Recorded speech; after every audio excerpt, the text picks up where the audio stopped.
রবিচন্দ্রন আশ্বিন নিজের ইউটিউব চ্যানেলে বিরাট কোহলি আর রোহিত শর্মাকে নিয়ে এমন একটা কথা বলে দিয়েছে, সেই কথাতেই পুরো সোশ্যাল মিডিয়া এখন তোলপাড় হয়ে গিয়েছে।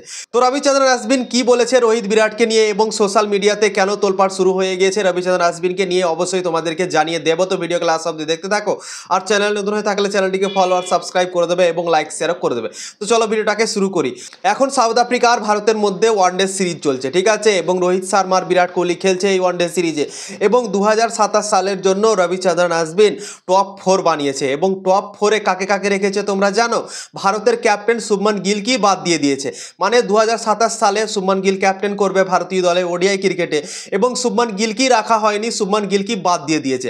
তো কাকে কাকে রেখেছে রবিচন্দ্রন আশ্বিন চলো তোমাদেরকে বলে দিচ্ছি এক এক করে।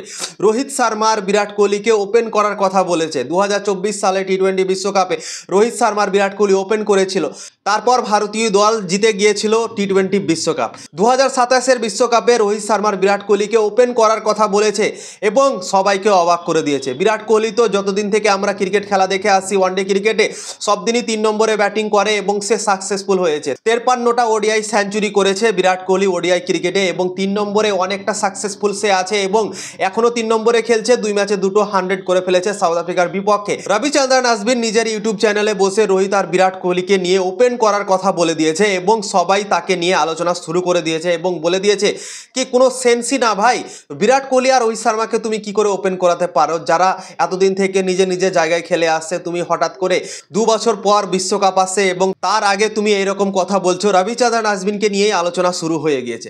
তো রোহিত শর্মা আর বিরাট কোহলিকে ওপেন করার কথা বলেছে রবিচন্দ্রন আশ্বিন, ঠিক আছে। 3 নম্বরে রেখেছে ঋতুরাজ গায়কোয়াড়কে। ঋতুরাজ গায়কোয়াড় সেঞ্চুরি করলো দ্বিতীয় ম্যাচে সাউথ আফ্রিকার বিপক্ষে, প্রথম সেঞ্চুরি করলো ওডিআই ক্রিকেটে। এবং চেন্নাই সুপার কিংসের দল থেকে ঋতুরাজ গায়কোয়াড় খেলে, রবিচন্দ্রন আশ্বিনও চেন্নাই সুপার কিংসের দল থেকে খেলে। রবিচন্দ্রন আশ্বিনের বাড়িও কিন্তু চেন্নাই।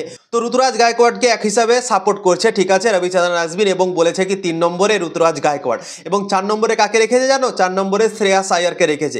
মানে টপ 4-এ শুভমান গিলের জায়গা নেই।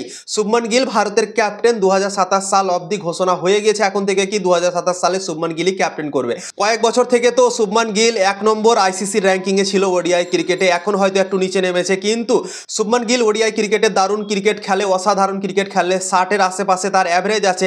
এবং শুভমান গিল কি ভাই টপ 4-এ রাখেনি, মানে শুভমান গিলকে বাদই দিয়ে দিয়েছে ভাই। তো ক্যাপ্টেন কে করবে? রবিচন্দ্রন আশ্বিন যে কথাগুলো বলছে সেই কথাগুলোর কোনো সেন্সই খুঁজে পাওয়া যাচ্ছে না, এবং তাই জন্যই সবাই আলোচনা শুরু করেছে সোশ্যাল মিডিয়াতে রবিচন্দ্রন আশ্বিনকে নিয়ে। কি রবিচন্দ্রন আশ্বিন ভাই ইউটিউব চ্যানেল খুলেছে, ঠিক আছে, কিন্তু যা খুশি তাই বলে দেবে, এরকম ভাবেও আলোচনা হচ্ছে তাকে নিয়ে, কেননা কোনো সেন্সই নাই। রোহিত আর বিরাটকে ওপেন করার কথা বলছে ওডিআই ক্রিকেটে, যেটা সম্ভব নাই। এবং যে ক্যাপ্টেন করে ওডিআই ক্রিকেটে শুভমান গিল, তাকেই রাখেনি টপ 4-এ, ঠিক আছে। তো শুভমান গিল কোথায় যাবে? শুভমান গিলকে তো 2027 সালের জন্য ওডিআই ক্রিকেটের ক্যাপ্টেন করা হয়েছে, বলা হয়েছে এখন থেকে কি 2027 সালে শুভমান গিল করবে ক্যাপ্টেন। তো শুভমান গিল কি রাখেনি রবিচন্দ্রন আশ্বিন, এবং তাই জন্যই এইরকম একটা কথা বলার জন্যই রবিচন্দ্রন আশ্বিনকে নিয়ে এখন ট্রোল করা হচ্ছে, অনেক আলোচনা হচ্ছে রবিচন্দ্রন আশ্বিনকে নিয়ে কি বিরাট কোহলি আর রোহিত শর্মাকে দিয়ে ওপেন করানো উচিত। 3 নম্বরে ঋতুরাজ গায়কোয়াড়, 4 নম্বরে শ্রেয়াস আয়ার। তো টপ 4 বানিয়েছে এবং সেখানে শুভমান গিলের নাম নেই, ক্যাপ্টেনেরই নাম নেই। তো ক্যাপ্টেন কে করবে?